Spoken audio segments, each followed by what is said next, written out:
Good afternoon and welcome to today's IELTS analysis class, where I'll be looking at an IELTS task that you have been working on in your Facebook group, and I'll be going through the answers and looking at some tips as to how we can answer these tasks more successfully going forward.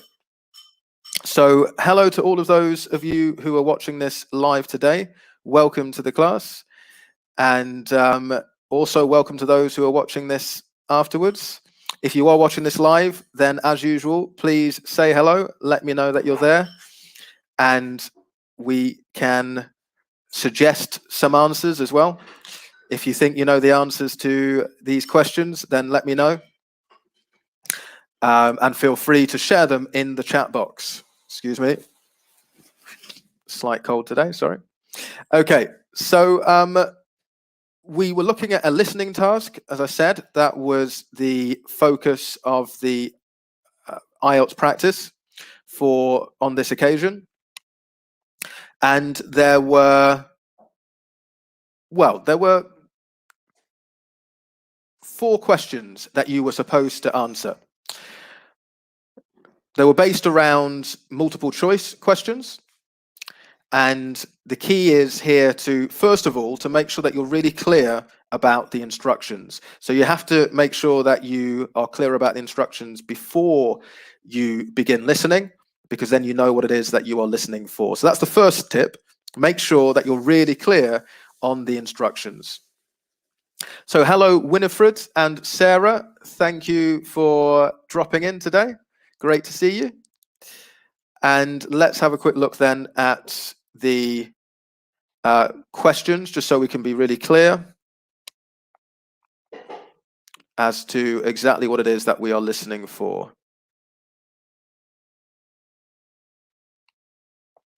So, as I said, both of them are multiple choice questions, but you can see that in the first question, it is a single answer that you need to choose. You've got 3 options. 1 is correct and 2 are incorrect.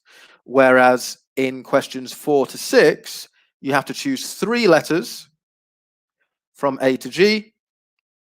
Which 3 things does Cynthia recommend you buy to get started? So it's going to be 3 of these things, which means that 4 of these things will not be recommended.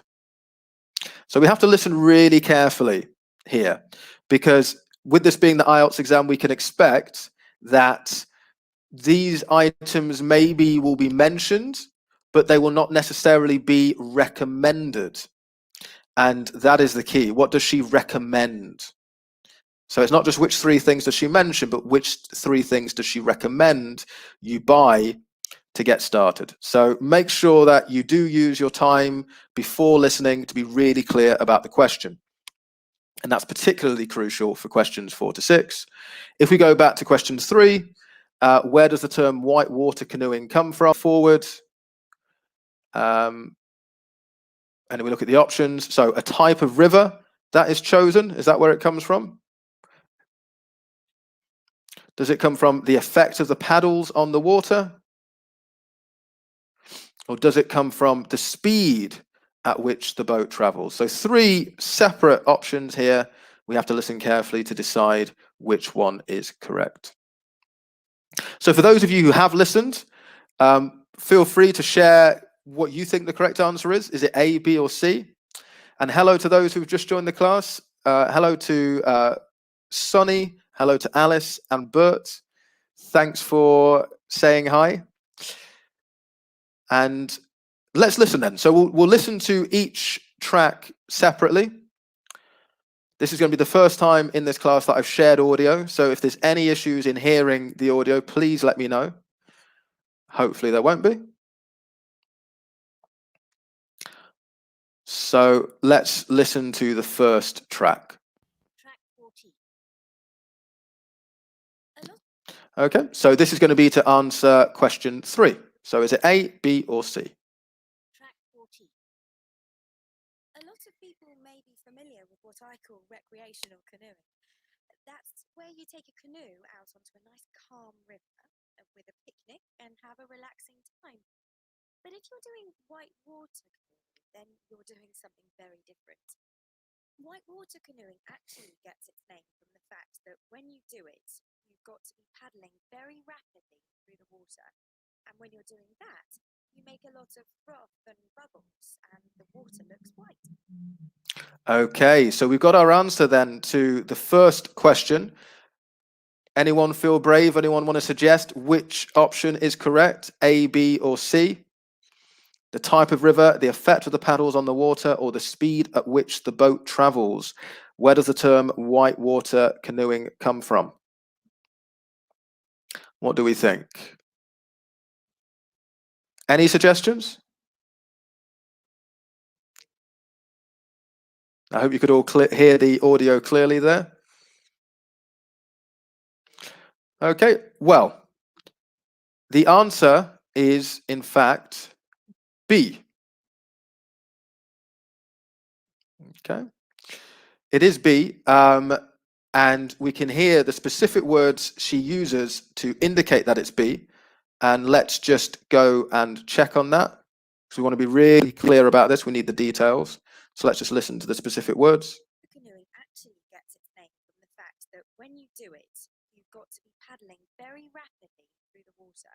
And when you're doing that, you make a lot of froth and bubbles, and the water looks white. Okay, so can we hear that? So she mentions that it gets its name from. So where does the term whitewater canoeing come from? She says it gets its name from. So name is being paraphrased for term. The way that when you're paddling on the water, she says it generates a lot of froth, and so the water turns white. Okay, so instead of using the word paddle, she talks about paddling on the water, and the froth is the effect that the paddling has. So hopefully you got that one correct. That was the first question. So now we're going to move on to listen to the answers to questions 4 to 6. And this is tricky because we have to get 3 answers very quickly. Okay, so the audio is not clear, I'm hearing. Let me make it as loud as possible. Let me play it from the beginning. As I said, it's the first time I've shared audio in this group, so just tell me if you can hear the audio clearly now. I'll play it from the beginning. And on this occasion, we want to try and get the answers to questions 4 to 6. Track 14. A lot of people may be familiar with what I call recreational canoeing. That's where you take a canoe out onto a nice calm river with a picnic and have a relaxing time. But if you're doing whitewater canoeing, then you're doing something very different. Whitewater canoeing actually gets its name from the fact that when you do it, you've got to be paddling very rapidly through the water. And when you're doing that, you make a lot of froth and bubbles, and the water looks white. So could you hear that more clearly? Please let me know in the chat if you were able to hear that clearly. Perfect. Thank you, Alice. Yeah, I'm glad that you could hear that clearly. So I'm going to continue the audio then to answer the next 3 questions. Now, the key here is to listen out for possible paraphrasing, okay, for the options in questions 4 to 6. First of all, you will need to think about equipment. You'll need to get yourself a good canoe, and these can set you back anything from £500 to £1,500, depending on the material they're made of. Okay, so I'm going to pause it. So she says there, a good canoe. So we can eliminate this one. We don't want a low budget canoe. A low budget canoe would be cheap. She gives us a price, £500 to £1,500. So we can eliminate one of these options. And this is an important technique because if we can eliminate options, then there are fewer options that we have to choose from. We'll continue. Personally, I wouldn't go for a cheap one, although obviously this depends on your budget. And to protect yourself against rocks when you fall out of the canoe. And believe me, you will fall out. You'll need a good quality helmet. It needs... Okay, so we've got an answer here. She says, just at the end, a good quality helmet. A helmet is an example of headgear. We can actually see it in the picture. Yeah, the helmet is what she's wearing on her head. And so B, we've got the answer here. So now we've got 2 more that we need to listen for. To meet certain government standards, so make sure you go to a reputable supplier. And there's no point, particularly as a beginner, in wearing anything but a wetsuit. That's a must. I'd recommend one with short sleeves rather than long sleeves. Then you'll have... Okay, so we've got another one here. She says a wetsuit, and then she says, I recommend one with short sleeves. So using one in this case refers back to the wetsuit. And she uses that word, and then later on talks about it being short-sleeved. So we've got two now, one more to get. To get a life jacket too, and I would also suggest that you get yourself a pair of river shoes. These are made out of the same material as the wetsuit. Some people think that ordinary rubber boots will do, but they're much too loose and fill up with water. It is also essential to wear something to protect... Okay, so we've got another one that we can eliminate here. She actually says rubber boots, they are much too loose, they fill up with water, so they would not be appropriate. So that's another one we can eliminate. Protect your hands from the paddles and stop them from being rubbed. Okay, something to protect your hands from the paddles, to stop them being rubbed. Well, that would be gloves, wouldn't it? Gloves protect your hands, and so that would be the final option. So those are the three that we should have gone for. You can see we've had to recognize that different words can be used to refer to the options.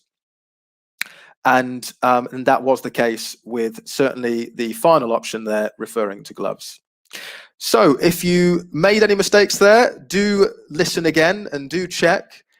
These materials are available in the Facebook group as well. I'm glad that the audio was clear towards the end just there. And if you did get those correct, then congratulations. Keep practicing. And I will see you again very soon for our class on Thursday. Until then, take care.